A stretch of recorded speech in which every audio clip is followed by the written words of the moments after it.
ॐ नारायणः परो व्यक्तात् अण्डमव्ययसम्भवम् अण्डस्यान्तस्त्विमे लोकाः सप्तद्वीपा च मेदिनी ॐ सहनाववतु सहनौ भुनक्तु सह वीर्यङ्करवावहै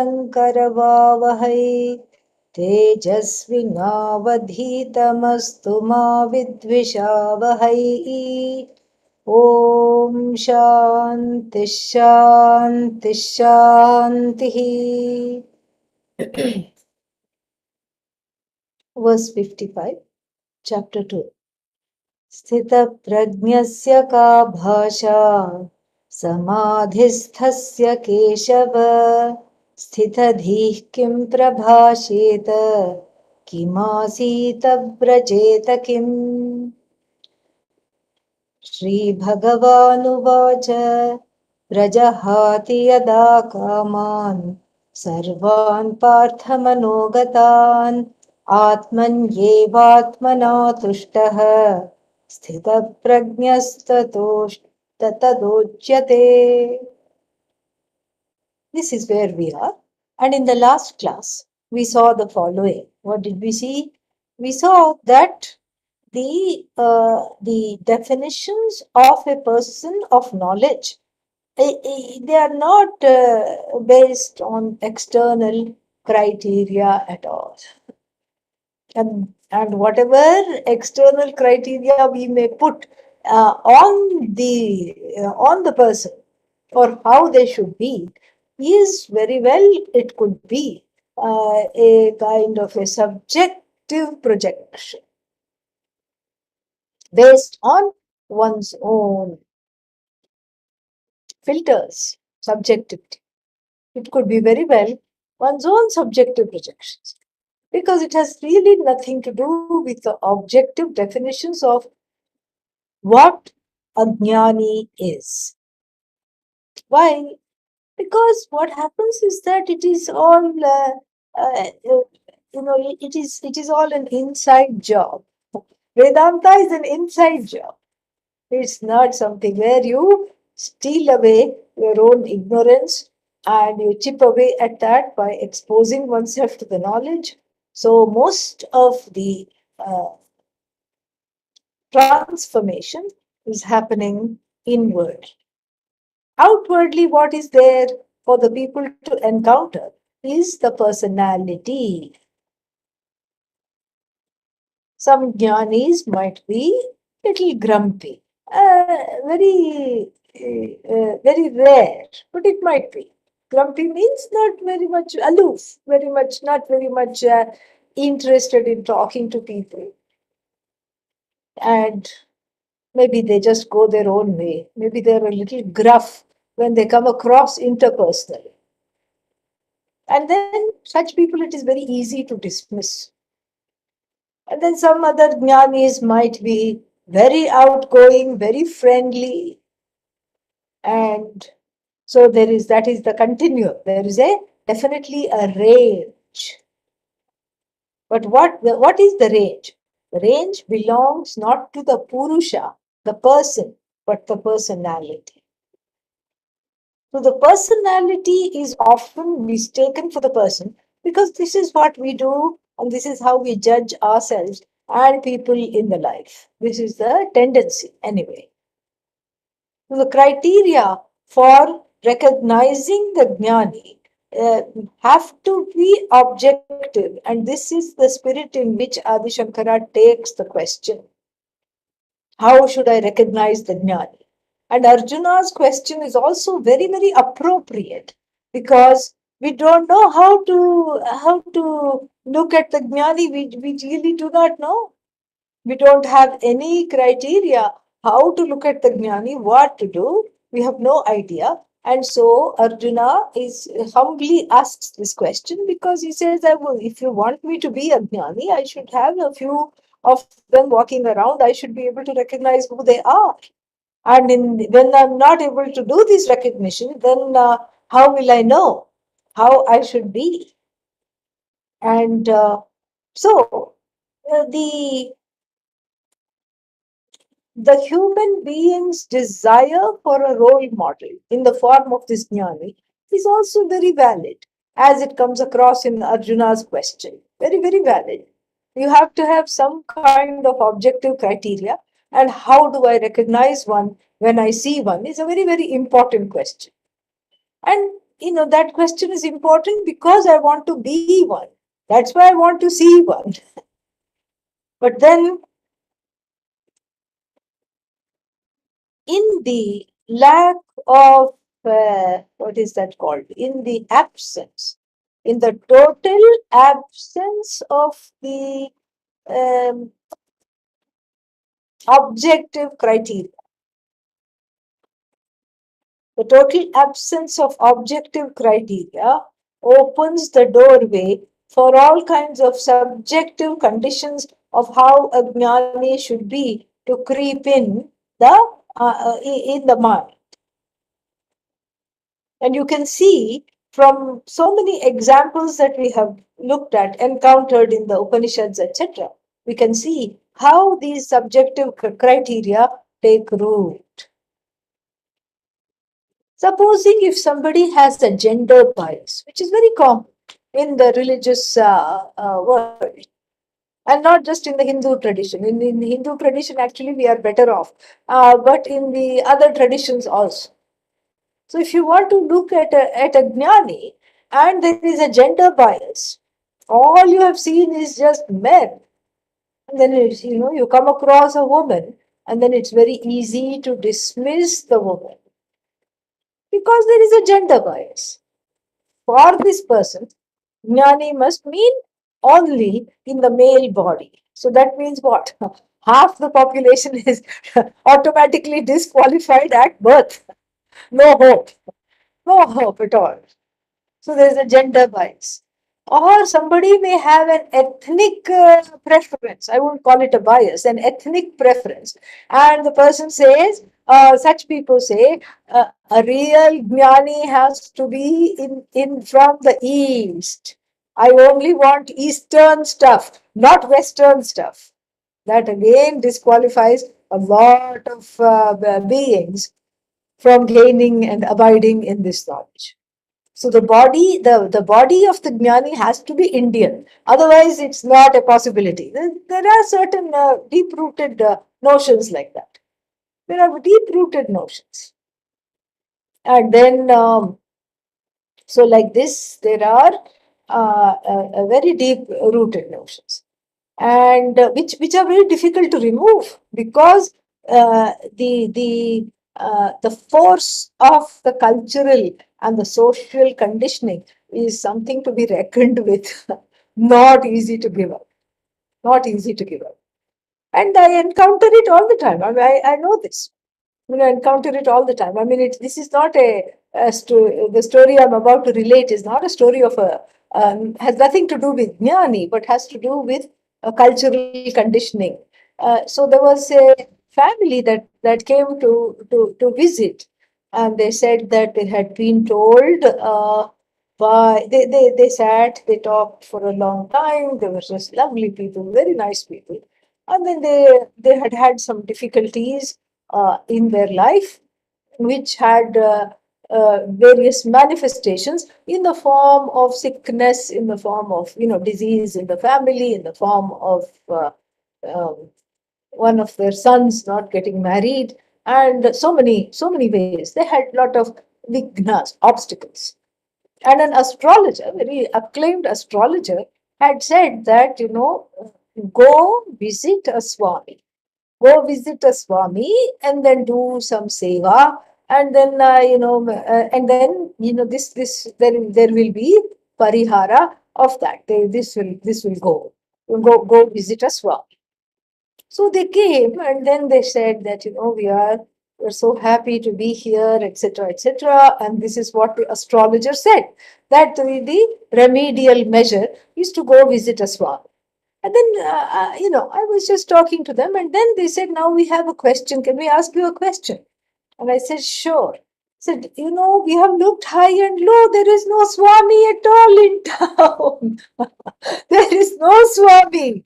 And I said, but there is me. Maybe the swa is not there, but there is me. But no, I didn't say that. I'm just telling that to you. But it was so entertaining to see them, to see their confusion, and to see they just were so devout, and they were just like, I wish we could just visit a Swami. Do you know of any Swamis? And can you please direct us to a Swami? And so this is what I'm talking about, because there is a bias, there is a kind of a it is a result of deep social and other kind of condition. So therefore, I mean, if you translate this, the same conditioning, to trying to look for, replace Swami with Jnani, how will this bias not function? Of course, it will be operative in that area also. So, lot of things are missed because of one's subjective filters. And we can wax eloquent on this, because supposing somebody is raised in a cacophonic environment, everybody is talking all the time in the family, in the extended family. They're always talking, talking, talking. And so that person's idea of a spiritual quest and that person's idea of a jnani will be somebody who doesn't talk at all. So such a person will go to a Mauni, the person who doesn't speak at all, and think, okay, this must be the Jnani. Jnani must be the one who doesn't talk, because every time a person talks, I'm irritated and annoyed, and so the Jnani must be the person who is quiet all the time. So in that person's mind, that is the Jnani, because of their own background.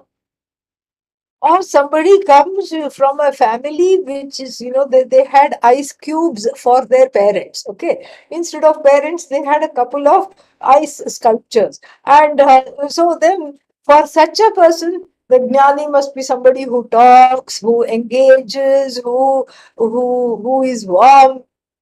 That is the Jnana. You see, so one's own unconscious mind has certain subjective understandings of what this Jnani is. And that is why Bhagavan's response is very, very important here, because Bhagavan gives a beautiful response and says that the Jnani is not somebody who is to be judged by how they sit, what they eat, what they drink, but by a set of criteria completely different. And yes, those criteria can be totally objective. Why can they be objective? Because the definition of a jnani is based upon two conditions. Condition number one, the one that is able to give up the desires, even as they arise in the mind. And then condition number two, the one that is able to be content just by themselves without needing any props, any handheld devices, no internet, nothing. They are able to, so to speak, quote unquote, generate their own happiness without needing any external props. This is what we have seen. Now, this definition, objective it may be, but it looks a little daunting. And there even may be a slight catch 22 in this definition. Where is the catch 22? In order to be happy, jnani means the one who is content. Content means happy. In order to be happy, what do I have to do? I have to give up all the desires, even as they arise in the mind. I have to give up all the desires in order to be happy. And then what? Until I give up the desires, I'm not happy. And then after I give up the desires, how can I be happy? Because there is a connection between the desires and happiness, at least in the lay person's mind. The one who is not lay means who is still lying down in the in the sleep of ignorance. the one who is not exposed to Vedanta. That's the one we are talking about. So, from such a person's thing, until you give up the desires, you're not happy. And then, in order to be happy, you have to give up the desires. How to do the same thing? It seems that the means and the destination are one and the same. How to negotiate this?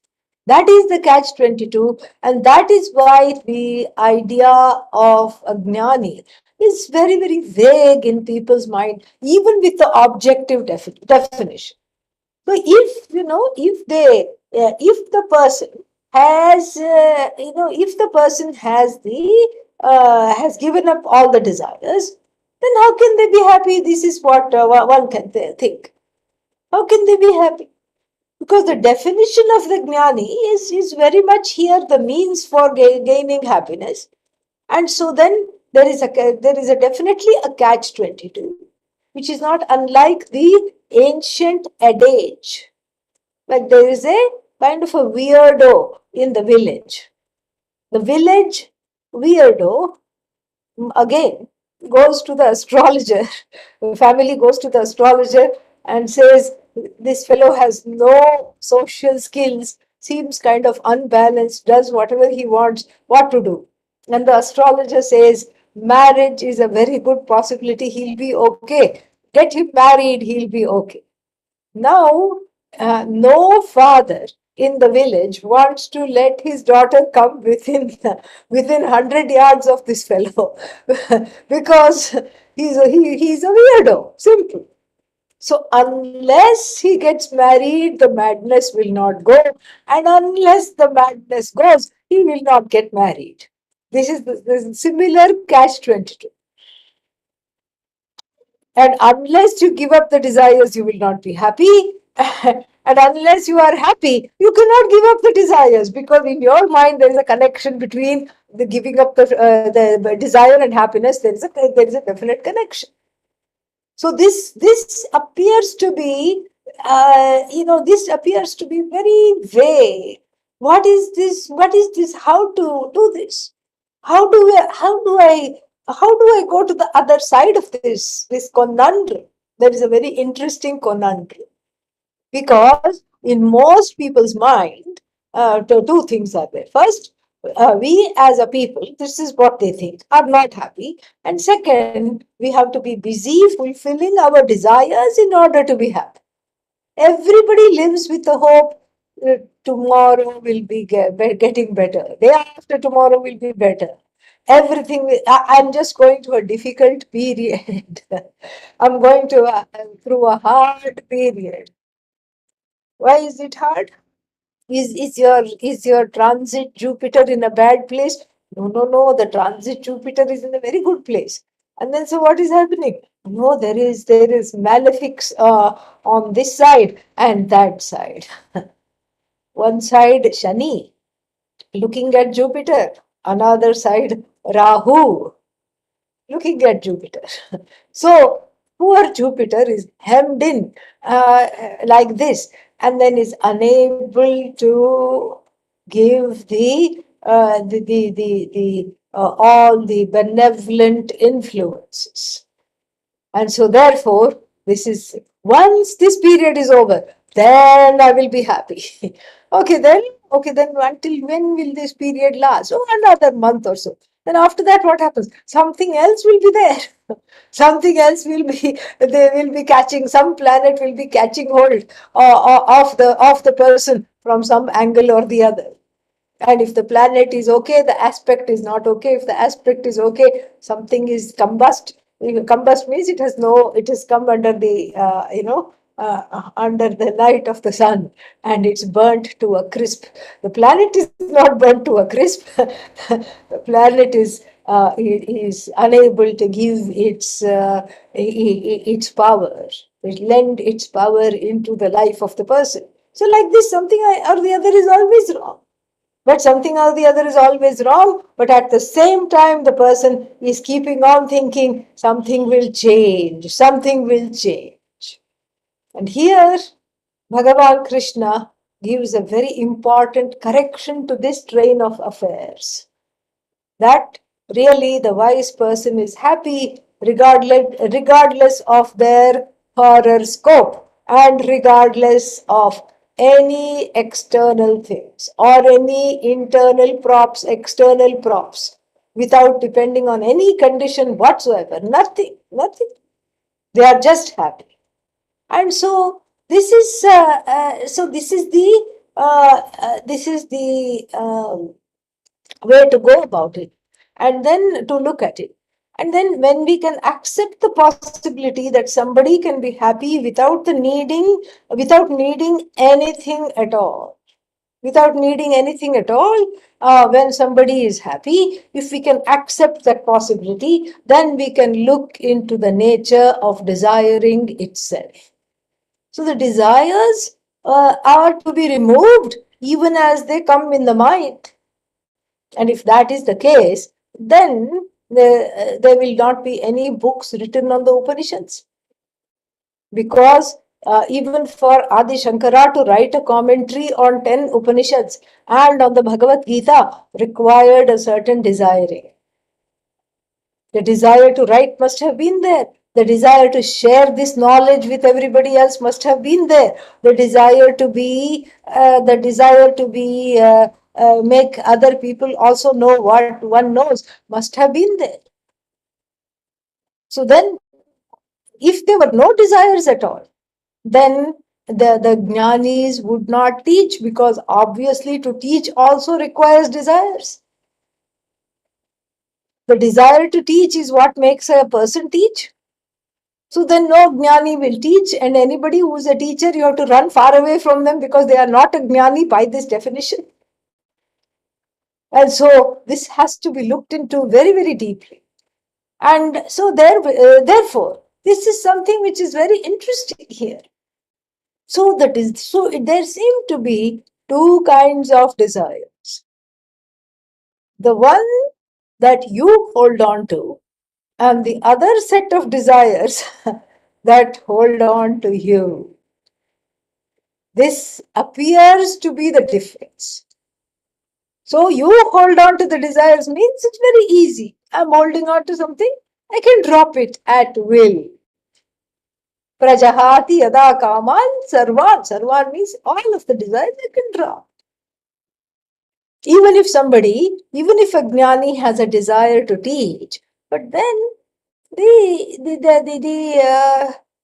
students are not there that day.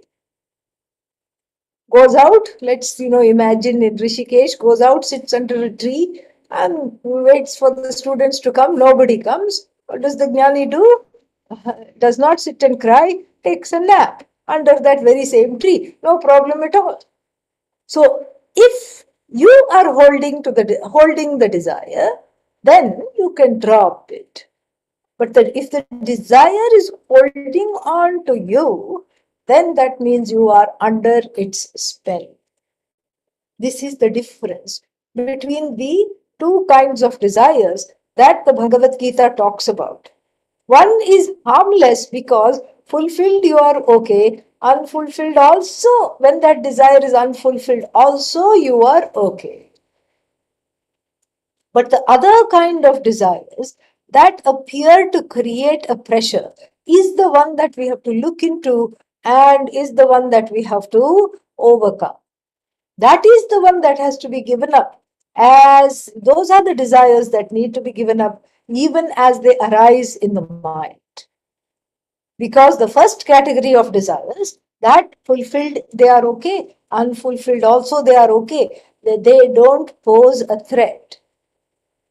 Because your whole life is not about trying to fulfill that desire. Your entire life is not given to trying to fulfill certain desires. Certain desires are very stubborn. Why? Because they arise from the unconscious mind as an attempt to overcome a deficiency in one's upbringing, real or perceived. So early childhood hurts, early childhood neglect, and early childhood, so many things have to do with these kinds of desires. that without this I cannot be secure, without this I cannot be alive, without this I cannot function. I have to have this. Why do you need this? You're fine without it. No, no, no, I know I'm fine, but I really, really have to have this. It's no longer a question of want anymore. It is a question of have to have. There is a force there. There is a force that is relentlessly catching hold of the person and leading them on a path which they know to be fraught with difficulty, but still they will go on that path as though by force. And this, in fact, is Arjuna's question in the next chapter. Chapter 3, he asks this question. अथ केन प्रयुक्तेन पापञ्चरति पूरुषः अनिच्छन्नपि Varshney बलादिव नियोजितः. 336. He says, how come? For impelled by what force? Everybody knows that this is not good for the person. Everybody knows. Like a person knows that the eating fried things, samosas, pakodas, French fries, whatever you want to call them, eating fried things is a death sentence, one knows. One knows. Why? Because one has cholesterol, one has perhaps one has coronary artery disease, so many things. So eating fried things is a death sentence, one knows this full well. Yet, despite knowing this, the hand goes out to reach or the fingers go out to order this. And then one, as though eats that without really wanting to eat that. And this one does repeatedly, as though one is addicted. And in fact, this is an addiction. Pujya Swamiji used to call it a binding desire. Binding desires are in the form of these kinds of addiction to things, to props, to people, to situations, to certain quirks in the personality. This is the addiction. Why is the addiction there? Because there is insecurity. Because there is a feeling that without this I cannot live. I have to have this. Everything has, every addiction has to do with this incompleteness and this insecurity. This is what makes one go look for friends. Oh, what's wrong with having friends? Absolutely nothing. Then why are we talking about friendships? We are talking about friendships because the friendship also can be of two kinds, binding and non-binding. In a non-binding friendship, you just appreciate the person for who they are. You give them the freedom to be who they are. When you are with them, you are happy, no problem. When you are without them, also you are happy. And I'm sure everybody has these kinds of friends. Nothing wrong. But then, when your lifeline depends on that friend calling you and on that friend being in your life in a particular way and on that friend adoring you and validating you, then we run into problems. Because the more you seek that completeness through this validation, the less forthcoming it is. It's a law of life. It's the law of the Bhagavad Gita, it's the law of the Upanishad, it's the law of Vedanta. What is the law of Vedanta? As long as you keep desiring it, it will not come. Let it go and then it will come. Oh, but then if I let it go, then what's the point of having it? Exactly. That's the whole idea. Let it go. And then it will come. In fact, you can enjoy it better when you let it go. This is the teaching. And so here, the point is, point number 1 is to recognize these two desires and to recognize the stubborn desires in oneself and how they come in the way of one's spiritual progress, emotional growth, etc. Then point number 2 becomes the conversion, the project where the binding desires are quote unquote converted into non-binding desires.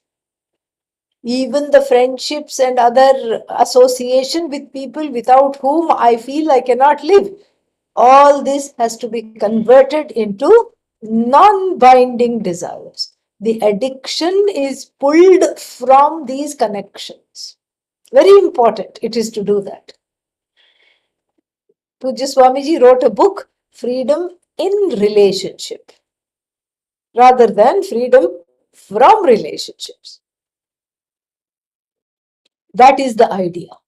Because freedom from relationship means what? That you can't handle this because the person is not giving you what you want and your expectations sour away. And then you want immediately redemption from the relationship itself because you want to go in search of another person who will perhaps fill that void, fill that gap, fill that need, a frozen need. So that is called freedom from relationship. But you can't run away. How many people and how many objects can you run away from? You can't run away from everything. And so therefore, it is freedom in relationship, which means making the sick relationships in one's life well again. How to make the sick relationship well again? Does it need antibiotics? Kind of. It needs a course correction. It needs a remedial course correction by which I am able to enjoy the person regardless of what they give me or what they do not. And this is the way to make the binding desires into non-binding desires. This is not just with family members. This is also with things. Not just with family members and friends and people in one's life, but it's also with things. Certain things that one is addicted to, one goes without them, so that one can be free. One can be free of the influence of that. And the way to do this is just one day at a time. Today, I'm not going to indulge in this. Because if I start eating this, then the whole day is gone. And so today, I'm not going to eat this. Today, I'm not going to indulge in this. Yesterday, I don't know. Tomorrow, I don't know. But today, I'm not going to do this. You take it one day at a time. Then slowly it is 1 year later. This is what AA also does. Alcoholics Anonymous and all these things. They don't, nobody makes a sankalpa. I will not indulge in alcohol for the whole year. It's a setup waiting to be dismantled. It's a self-fulfilling prophecy. It is just something that it is a setup for which failure is assured. But one day you can do. I can do this. One day I will not do this. I will not indulge in the object of addiction. This is the way to purify the desires, and the best and the most conducive institution for doing this is Karma Yoga. Remaining within the family, remaining within the people in your circuit, you free yourself of the addiction. Why? Because you are committed to spiritual growth. You are committed to Vedanta. And at the same time, you are fulfilling your desires. It's not that you have given up fulfilling your desires, but the desires are on the way to moksha fulfilled. Not that desires are fulfilled and then maybe moksha will come later. No. Moksha is first, foremost.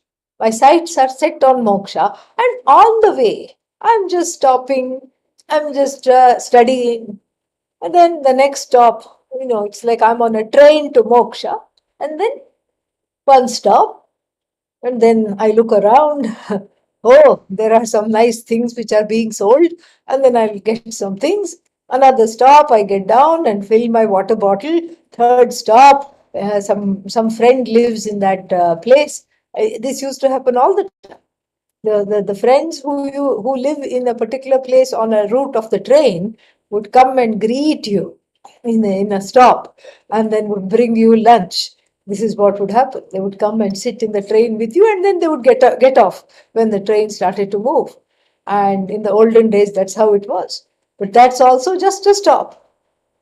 And then similarly, in life, just like the train is headed to the destination no matter what, but you have many wonderful sights on the way. You have wonderful things to see, wonderful people you meet in your compartment. You talk to them, you find out what they're doing, all these things.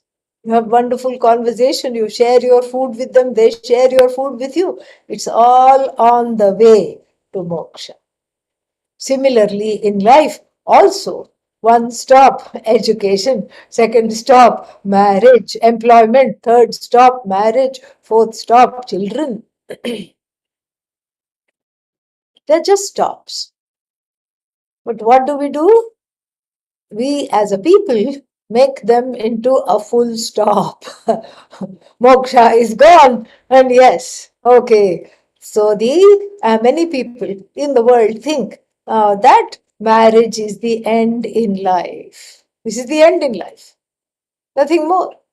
And then after that, what? Okay, children. After that, what? You have to build a house. Who says you have to build a house? Why can't you rent for the rest of the life? No, no, no. You have to build a house because look at all the people who are doing what? What are they doing? They're all building a house.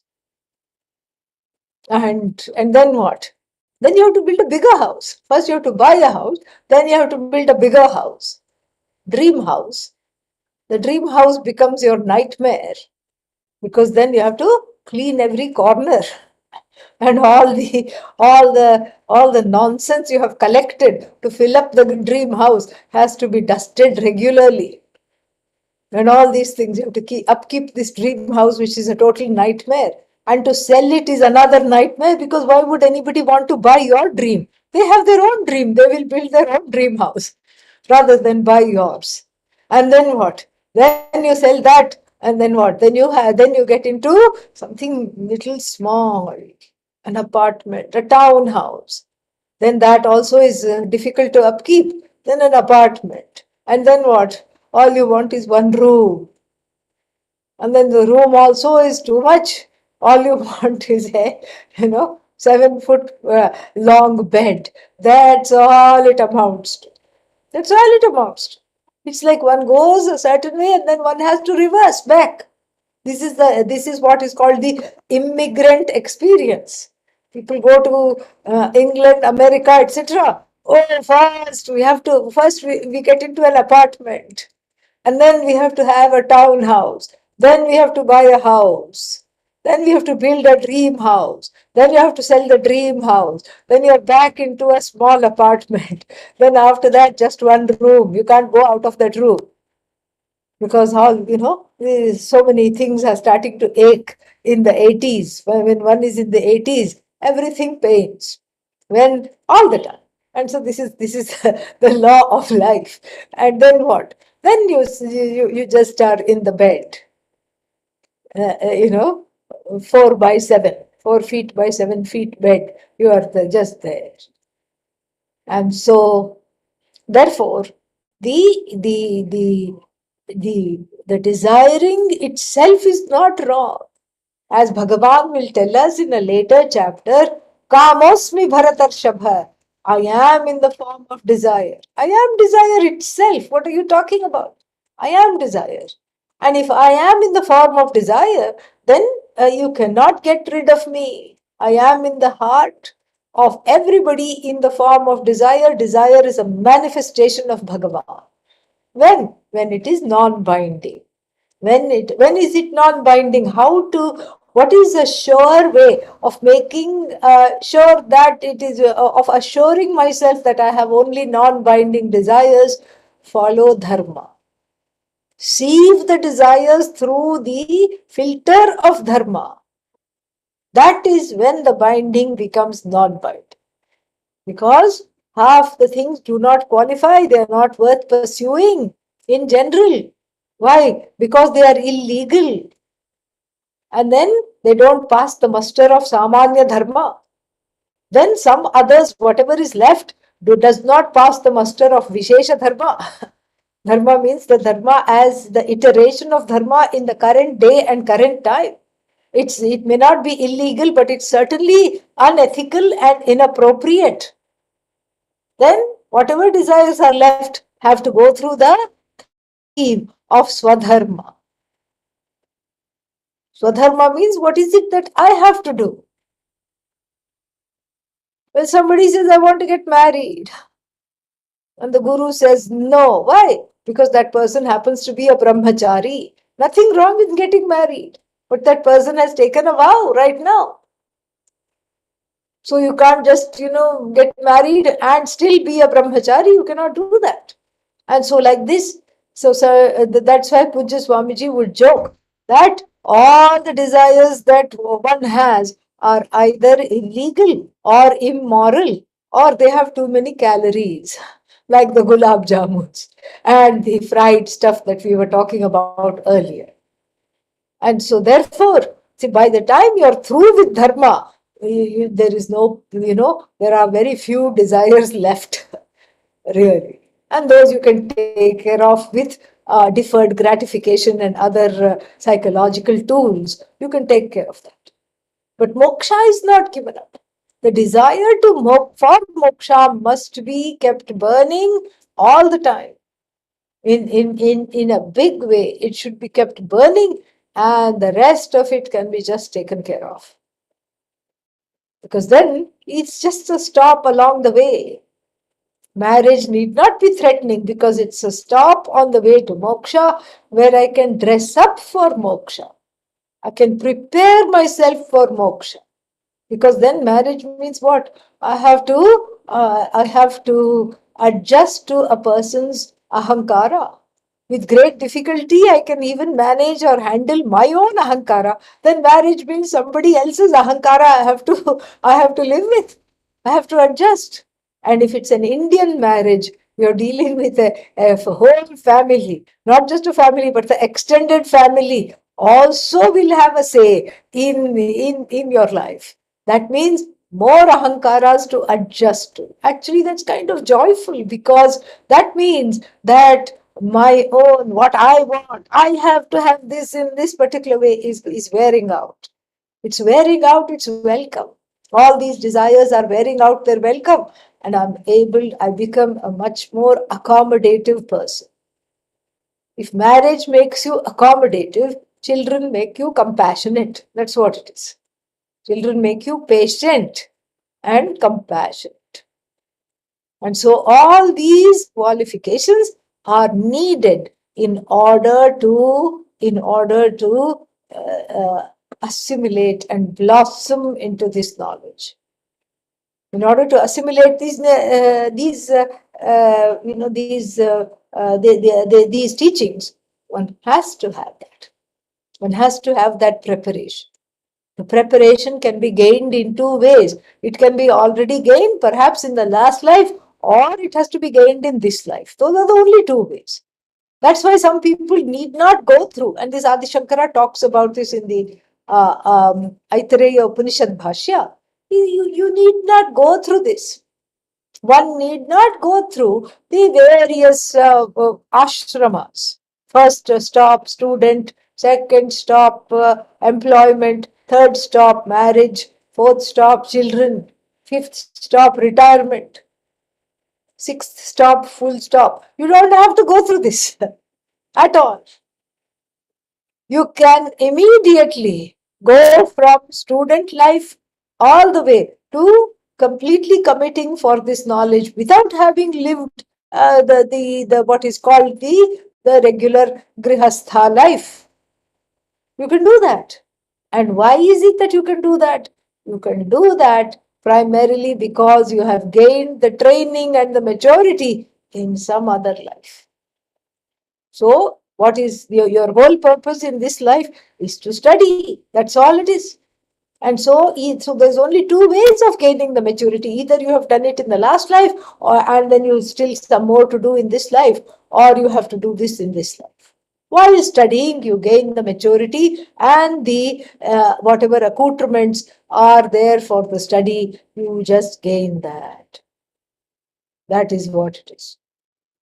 And then so there is a there is a there is a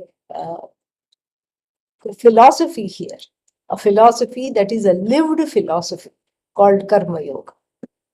It's a lived, enacted philosophy which qualifies one for this knowledge by naturally, by the force of all the loving relationships, converts the binding desires into the non-binding desires.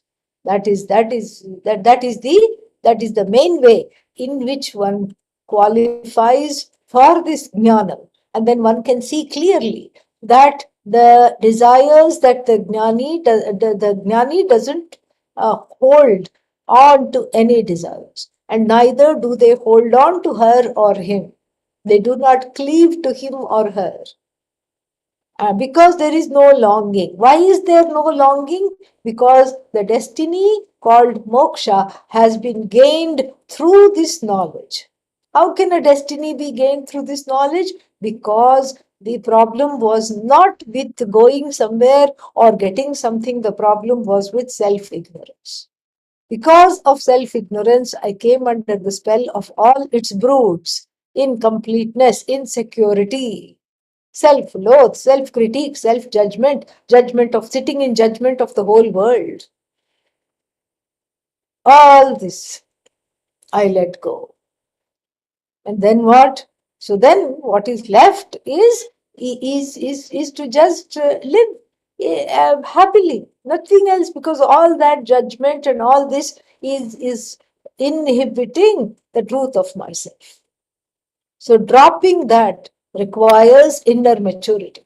And the jnani is endowed with inner maturity because they can enjoy the fruits of this. And that's why they can enjoy the fruits of this knowledge and, and live a life where everything can be just dropped. All the desires can be dropped. Bhashya.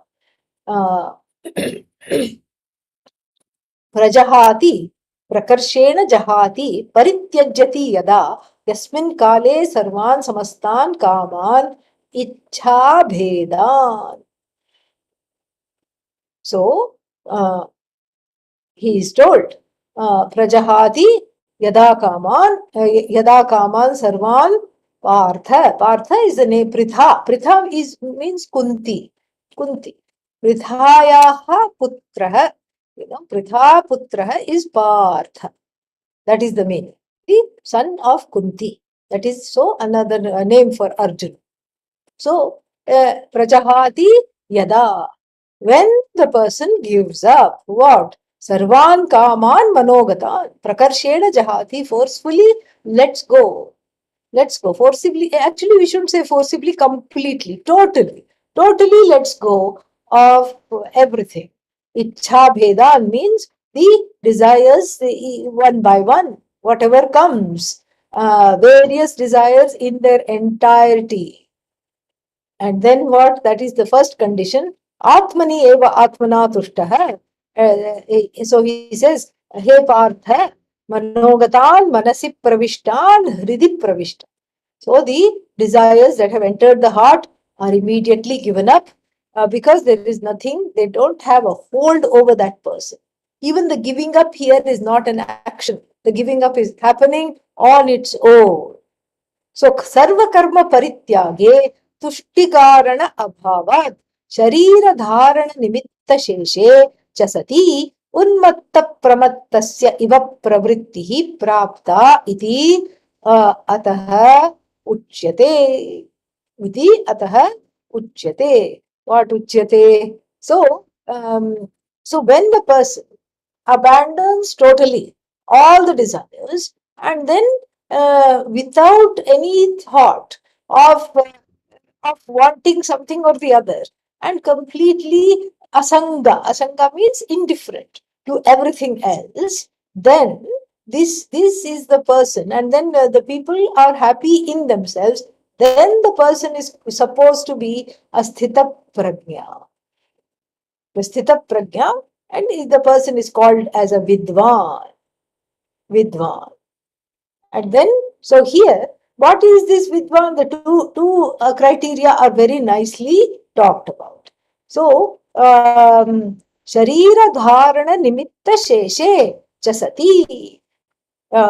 So usually what happens?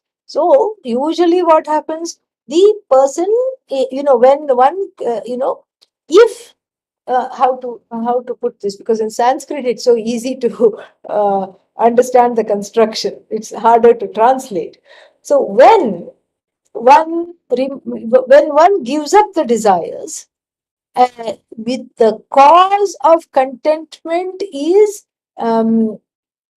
absent. When, so if one is not ready for this knowledge, and then the regular person in the world gives up all the desires, but is not ready for this knowledge, is not getting exposure to this knowledge, he has not assimilated this knowledge, unmattah iva pravartate, that person would just go mad, Adi Shankara says. Because in that mind, we already saw this, so I can go a little faster. In such a mind, the connection between desire and the production of happiness is very much there.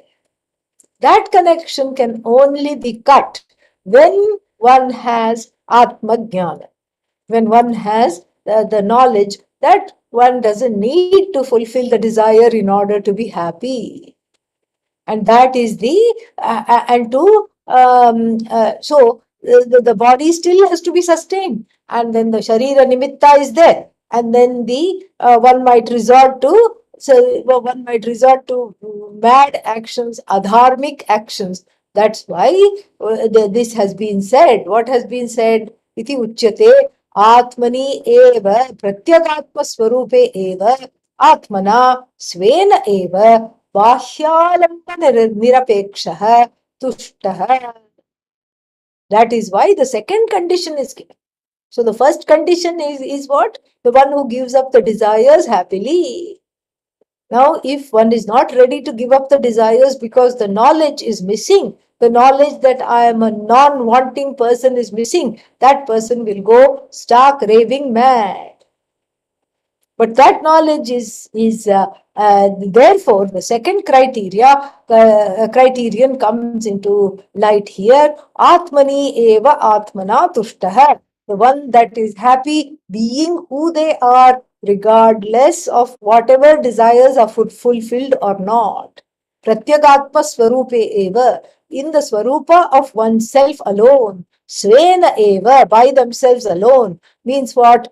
Bahyalamba nirapekshaha. Not nirapekshaha means non-expectant. Non-expectant of external props. Bahya alambana. Bahya labha. Okay, yeah, Bahya labha nirapekshaha. Without any external gain. So then if there is no external gain, how can they be happy? Tushtaha paramartha darshana amrita rasa labhena. Because they have seen God. Adi Shankara says, oh, they have seen God. What does God look like? Stand in the mirror. That's what it is. One, they have seen themselves as one with Ishvara. That is Ishvara Darshanam. Ishvara Darshanam is Ishvara Jnanam. There is no other darshan because Ishvara is not an object. So they have seen Ishvara means because of having had darshan of Ishvara, they are contented. Doesn't mean that they have had darshan in the literally speaking. This is Ishvara as the drishta. Ishvara is the drashta, that is the darshana. The seer is Ishvara, the content of the seer is Ishvara, the desires are all Ishvara. I am non-separate from Ishvara. Iti jnanena. By this knowledge, there is nothing more to accomplish in life. because this knowledge alone bestows contentment. Contentment cannot be bestowed if it is coming from somewhere from outside, because it will soon turn into discontent. So it's not that the knowledge literally bestows contentment. It bestows contentment by uncovering and outing the discontented, demanding, and critical person as just a superimposition as a result of Atma Ajnana. It calls out, it calls out the impersonator, the sad, mad person who is the sad, jaded, faded jiva, who is so discontent with everything else. It calls out that spoof. It calls out the interloper, this knowledge, and allows one to shed this persona, which is the result of Atma Ajnana. That's why it is called Upanishad. Okay, it makes you shed all these nonsensical persona, which is a projection on that person who is already non-demanding, already appreciative, already contented. That is the true person. That is what one wants to be anyway. Nobody wants to be discontented. If you ask even the most discontented person, they will say, I want to be contented. And so therefore that happens to be the reality. Having gained this knowledge is like Paramartha Darshanam itself. It is the same as being one with Bhagavan. Anyasmat alam pratyayavan, meaning the person who knows to put a full stop after every desire. Alam pratyaya. Alam pratyaya means the one who can say stop, enough. Whatever is there is enough. I don't want anything more. Enough, enough. So then, sthita pratishtha atma anatma vivekaja prajna yasya saha sthita prajnaha. Very beautiful. So, what is the compound sthita prajna is being unpacked here. Sthita, established, pratishtha. What is that? Established atma anatma vivekaja prajna. Established for whom the knowledge, prajna yasya, for whom yasya saha, that person for whom the knowledge is established. What kind of knowledge? Atma anatma vivekaja prajna. A knowledge born of the discrimination between the permanent and the impermanent and the desire for the permanent. That is the person who is established in this knowledge. The next verse continues. The next few verses continues the various shades that